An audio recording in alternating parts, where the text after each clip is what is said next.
Vážená největší komunito sázkařů, vážení bombaři, dneska je speciální den. Nejenom, že zítra hrajeme důležitý zápas čtvrtfinále proti Americe, ale právě teď tady s náma sedí jeden z nejlepších hokejistů světa, útočník Bostonu Bruins číslo 88, David Pastrňák. Davide, vítej a děkujeme za tvůj čas. Děkuji, je mi ctí tady a jdeme na to. Davide, mě zajímá, já tě vidím teďka, jak jsi v obležení fanoušků, novinářů od okamžiku, co jsi přiletěl. Tak je už nějaký okamžik, že je toho na tebe moc? Tak jsem tady 2 dny zatím, takže jsem hodně odpočíval a moc jsem toho nestihl za rodinkou, nebo takhle za mámou a bráchu. Jsem byl jenom dneska teprve a samozřejmě to vnímám tu atmosféru v celém městě a je super jenom, že jako věc, jako je hokej, dokáže probudit celou Prahu a celou zemi, takže to dokazuje, jak ten náš sport je velký v téhle zemi a já jsem jenom rád, že můžu být součástí toho. Jak ty to máš teďka tady v Čechách? Jako můžeš si v klidu vyjít na ulici bez toho, aby tě lidi poznávali nebo se s tebou chtěli pořád fotit? Musím říct, že to je o hodně levelu velký rozdíl než v Bostonu, že v tom Česku mě lidi poznávají o hodně víc a jako největší skok byl po tom, co jsme vyhráli bronz v Tampere, tak tam to ho skočilo hodně a musím říct, že jsem si na to trošku zvykal a samozřejmě to další leto už jsem na to byl trošku připravený a rozumím tomu, jsem tady jednou za rok, ty lidi to překvapí a mají z toho radost, takže já to prostě musím zkousnout na ten měsíc, 2, co tady jsem za 1 rok a nevadí mi to a vím, že ta kariéra je krátká. Takže v Bostonu přes sezónu máš jako krásný klídeček? No, klídeček ne úplně, ale já bydlím v takové obci, že ti lidi tam na mě jsou zvyklí a hlavně v Americe celkově oni jsou zvyklí na vidět známé lidi chodit po ulicích a přece jenom ta země je o něco větší než tady v Česku a ty známí lidi potkáš mnohem častěji než tady v Česku, takže na druhou stranu já to nikomu nemám za zlý, že když ti lidi prostě za tebou přijdou, protože samozřejmě na to nejsou zvyklí a tolik těch známých osobností tady nepotkáváme. Davide, my jsme tě včera viděli v rozhovoru po první třetině, kdy ty si dělal rozhovor bez bruslí tam uprostřed tunelu. Ty jsi se vyjádřil v tom, že máš hodně malý brusle, že tě hodně tlačí, tak proč si nevezmeš větší? Tak já to vysvětlím. Zaprvé, tak každý hokejista má menší brusle, a nevím, jestli ty jsi to měl taky, anebo zhrál prostě svoji velikost, protože kvůli stability a samozřejmě toho balancu na ledě je lepší mít co nejmenší brusle, co ti vejdou. Ale na druhou stranu, jako to znáš, si hrál, takže v té hale je obrovský teplo, takže v každé třetině se svlíkneš, já si svlíkám třeba vrchní část celou úplně až do naha a brusle, protože je obrovský vedro a potřebuju to tělo trošku schladit. To dělám vždycky, akorát tam ten problém byl včera, že jsem si sundal ty brusle, chtěl jsem si sundat i ten vršek, jenže samozřejmě jsem musel mít dres a helmu na sobě kvůli sponzorům. Jasný. Takže jsem to musel mít, tak proto to vypadalo možná tak divně, ale jinak normálně i v Bostonu, když dělám rozhovor, tak oni ví, že já si musím sundat brusle první a o třetinách a sundám si celý vršek, dám na sebe suchý tričko a jdu dělat rozhovor. Akorát, jak říkám, já jsem ten dres a tu helmu musel mít, což mi řekli až potom, co jsem si sundal brusle, takže viděl jsem tu fotku a vypadá to srandovně, takže tohle byl ten důvod. Je to dost vtipný teda. Každopádně, ale ty to nemáš za těch 18 minut moc prostoru na to si tako sednout a vorazit, ne? Než to přijdeš, než to sundáš, povolíš brusle sundat, pak to zase celý nandat. Tak já se obleču po 3 minut. Celá výstroj za 3 minuty. Takže to dělám před zápasem, se oblíkám rychle. Já nejsem ten pomalý oblíkající, protože jakmile já si sednu, já si to musím všechno nandat a jít rovnou hrát, nebo na rozcvičku. A v té třetině já chodím hodně do té studené vany, jako jenom si dávám třeba chodidla nebo tak, protože já, jak říkám, to tělo je v obrovském teple a vždycky se to snažím trošku schladit, protože nesnáším, nebo takhle, když se cítím, že mi je teplo v těle nebo tak jsem takový unavený, takže proto si to sundávám a já mám problémy sedět na jednom místě 5-10 minut, takže mi to pomůže v tom, že jsem takový hyperaktivní, že mám co dělat a ta pauza v té třetině uteče trošku rychleji. No počkej, jak to máš teda tady, protože někteří hráči si stěžovali, bylo to v Ostravě teda, že tam opravdu velký vedro při zápasech, tak jak to bylo včera proti té Kanadě? Je tady fakt jako výrazný vedro i tady v Praze? Tak já musím říct, že na tohle jsem hodně zvyklý v Americe, protože že v Americe máte přes 20 000 lidí na každý zápas a vlastně tam toho je hodně. Je tam počasí venku, je tam prší, je dusno venku, tak se to okamžitě to poznáte na tom ledě a i v té hale. Pak tam se 20 000 lidí, že jo, přece jenom. To všechno, když dáte dokupy, tak je tam obrovský vedro, ale musím říct, že jako led není ideální, ale já hraju v Bostonu a tam podle mě máme jeden z nejhorších ledů v lize, takže jsem na to zvyklý a tam kolikrát ani nehrajem hokej a byl jsem příjemně překvapen z toho, takže ten led mi nevadil, ale to sami s tím ledem, že jo, to je taky ohledně těch lidí, počasí venku, a spoustu věcí dokupy, ale necítil jsem se zase tak špatně a myslím si, že teď už do zítřka, do čtvrtfinále vím, do čeho jdu a jsem pozitivně naladěný. Sympatický, že si nestěžuješ. Davide, my tady během sezony polikáme na sociálních sítích fotky tvoje, jak chodíš na ty zápasy, každý zápas jiný oblek, často hodně zajímavý. Tak kolik obleků jsi si přivez sem na mistrovství? Ani jeden, že jo, máme jeden týmový, ale takže jsem je nechal všechny v Bostonu. Kolik jich máš vůbec? Přes 40, možná přes 45. A necháváš si je šít, nebo? Mám podle mě tak polovičku ušitých a polovičku jenom koupených, protože říkám, jako je to tolik obleků, že jako tolik zápasů nerad chodím, jako třeba nejsem pověrčivý, takže spoustu kluků chodí ve stejném obleku, když se třeba daří, ale to já nikdy nemám, já vždycky potřebuji jako maximálně, do kterého obleku jdu 2krát za sezónu, to je maximální. A říkáš klukům v šatně, co mají nosit na sebe? Ne, to nemá cenu. Nemá cenu. Ty Kanaďaní to je ne, vůbec, ztráta to času, jako v čem chodí na tréninky a to nemá cenu. Oni to neřeší, což je na druhou stranu pěkný, že pak je horší, když se někdo snaží a je to fakt hrozný, tak to je horší, než když to člověk neřeší. Nepůjdeš zítra na čtvrtfinále v tom obleku, co máte, s tou zlatou kapucou hezky přes hlavu jako Rocky na zápas? No, popřemýšlím o tom, jako to je další novinka, zajímavý. Nikdy jsem kapuci neviděl na obleku a je to takový příjemný zladění. Přece jenom já říkám, já chodím v tom obleku co druhý den, takže je to příjemný zladění a no, nevím, jestli to tam hodím do nakupice. Včera jsem šel, měl jsem i dole, prohráli jsme, tak možná něco změnit, no. Prej nejsem pověrčivej, že? Ne, asi. přesně tak, sám sebe si nachytal. Davide, ty když jsi přiletěl a když jsem tě viděl ty záběry, jak nasedáš do taxíku, tak jsi měl plastovou tašku Bruins a mě to připomínalo takovou tu tašku na letišti, když si nakoupíš v té duty free zóně a oni ti ji zalepí. Bylo to ono? Ne, nebyla, ale byla to z Pro Shopu, protože tam jsem měl ty hrany, že po sezóně dostaneš ty jeden domácí, jeden venkovní, hrající dres a v tom to bylo a nevěřil jsem úplně našim nároďáckým kustodům, že by to schovali hezky, tak jsem to vyndal z tašky a přivez jsem to pak mámě domů, ale ne, dělám si srandu s těma kustodama, ale měl jsem to v tašce, nechtěl jsem, aby to jelo hned na zimák, tak věděl jsem, že jedu rychle domů, tak jsem jenom ty hrající dresy hodil domů. Okay. Jak víte, samozřejmě Tip Sport je oficiálním partnerem IIHF mistrovství světa v hokeji. Pokud se chystáte zítra do fanzony, určitě se stavte v jejich vytuněném kamionu. Je to doslova bomba nejenom k tyči, ale přímo do vykejře. No, Davide, my nejenom okolo tady O2 arény, ale v podstatě kamkoliv se tady hneme, tak vidíme tvoji fotku, vidíme tebe.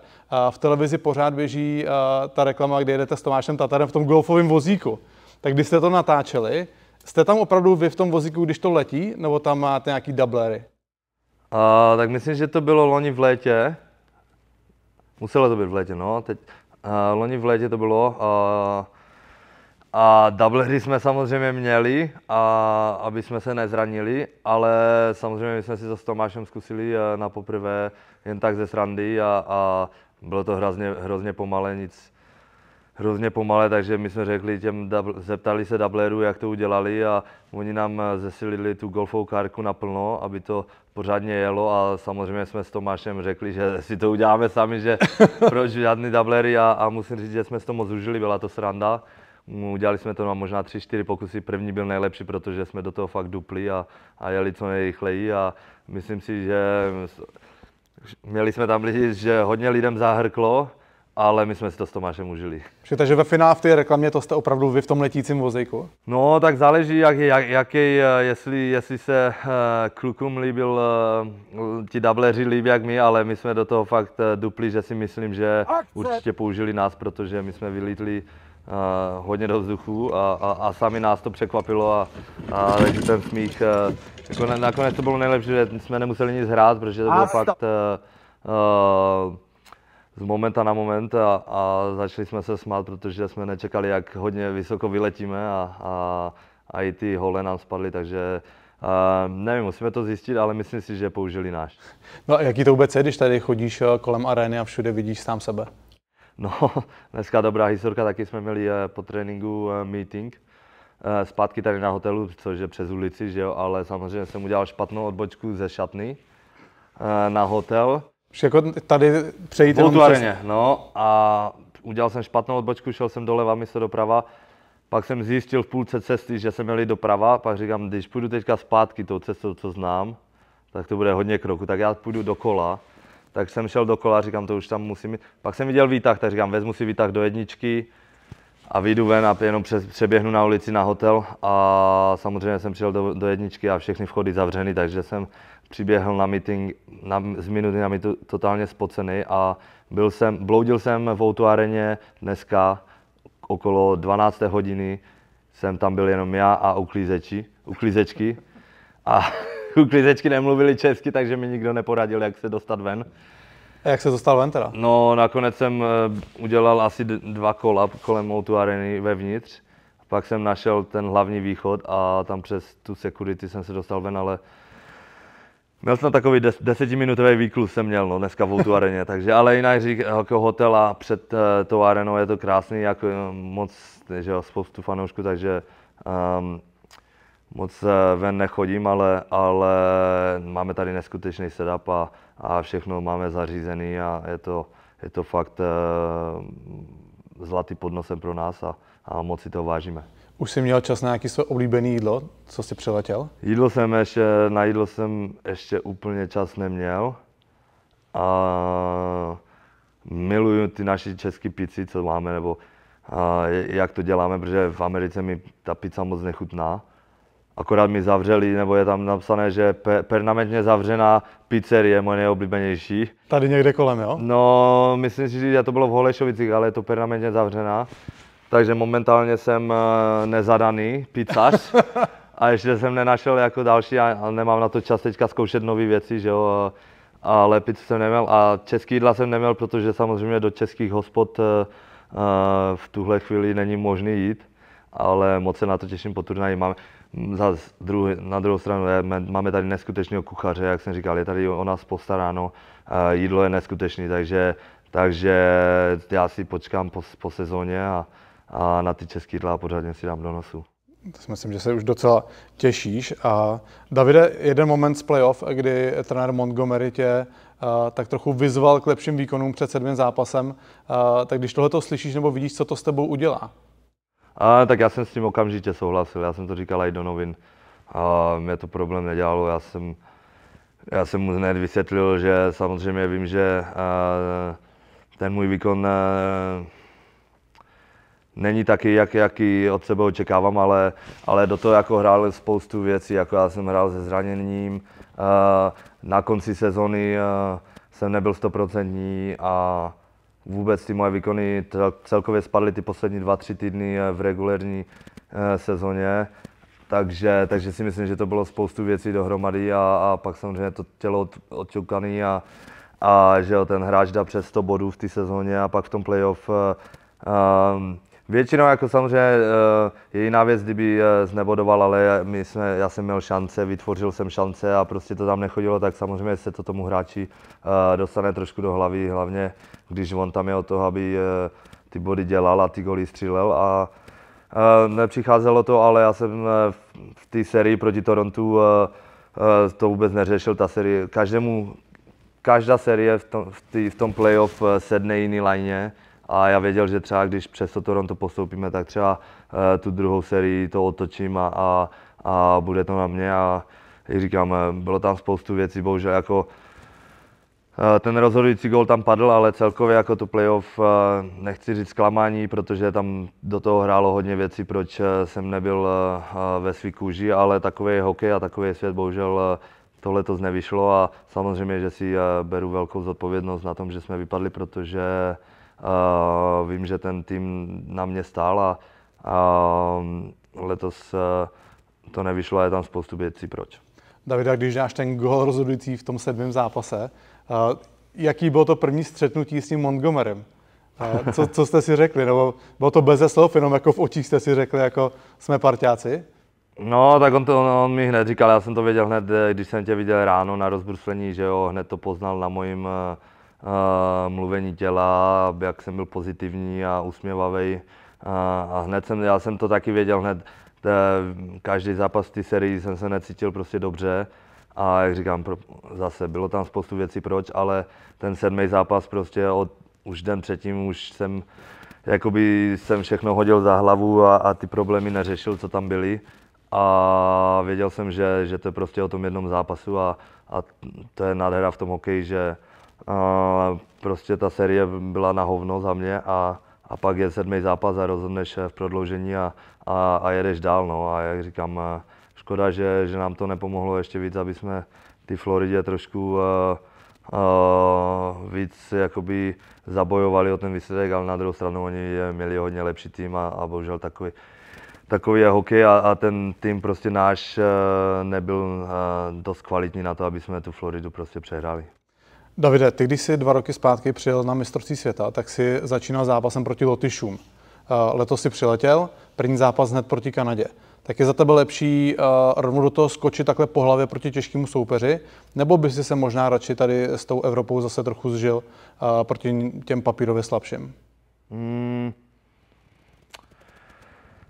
Těžko říct, jako já už bych si dokázal říct, že jsem natolik zkušený, abych to úplně neřešil. Samozřejmě pro hráče, jako jsem říkal, jsem střelec, že jo, ten gól dát prostě hned na začátku asi pomůže sebevědomí, ale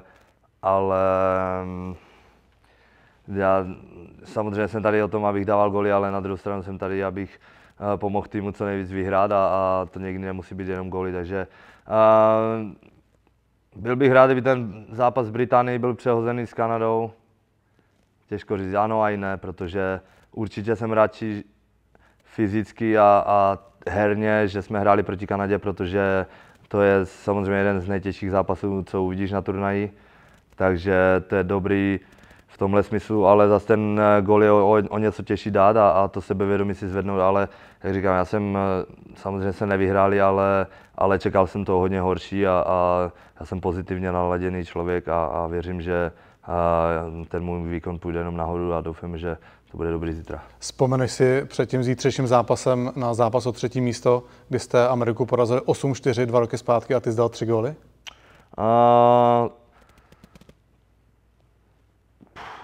Zítra asi už ne, ale určitě zase, jak říkám, mentálně tam je určitě výhoda v tom sebevědomí, že to je vlastně poslední zápas s Amerikou, který si odehrál, tak určitě to je pozitivitum, které si do té hlavy dáš a určitě ti to jenom pomůže.